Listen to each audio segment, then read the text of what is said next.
Munun kam munun be sena ka yire ka foko ba fo kan hono ko mo fla bolla ayira la ka foko ni kuma nun te chen kibara msarama uluko ne ayire ka fo ministre sombe no ni o ga baranya shilendo sifinje kuluma fo ga ta se farkulo nyana jema uluko ne ayire ka foko ni kuma fo le nun ko te chen ka hakilla jigi ka fo utukalo klefla temelena ayire la ka foko mo munun ko ni passer la fonction publique la labayna ni o gon meta mo ko keme shigi aleni mo wulum blala ko uluko ni tara segu ba fo kan ko nala wala sa kata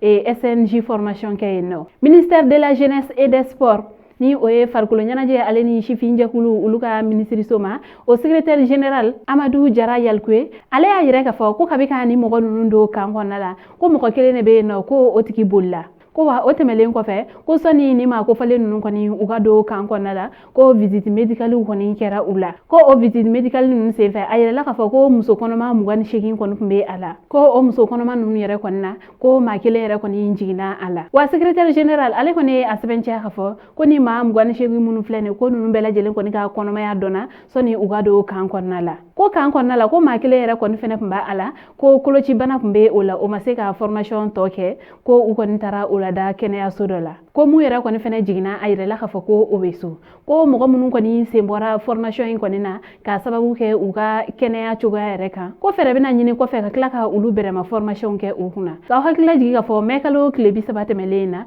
mali transition nyema colonel Asmi Goita ale ko ni angane ya khafa ko fonction publique la ko mo shi ko tena tatuguni na soro ima SNG ka o formation ke ko wa uhune kuma do ngunu kuma ko ni chaya ni ka ayre ka fo ko mo ko chama ko ulu de kono chena formation ko na ko ukuma ko nte chi ka hakila jigi fene ka fo ko SNG ale ko ni formation onanga sorasi ulu yere ko fene ka formation o tekele akeleme ina fo ma chama ulu be ka ni formation fla nyagami nga ministère de la jeunesse et des sports ule ayere ka fo ko ubena seben kerengere ko nimbo nin ko kama ambalma oni kibaro de kuma bolo ka da kuluka anche akokuma jola o hambe anyogona were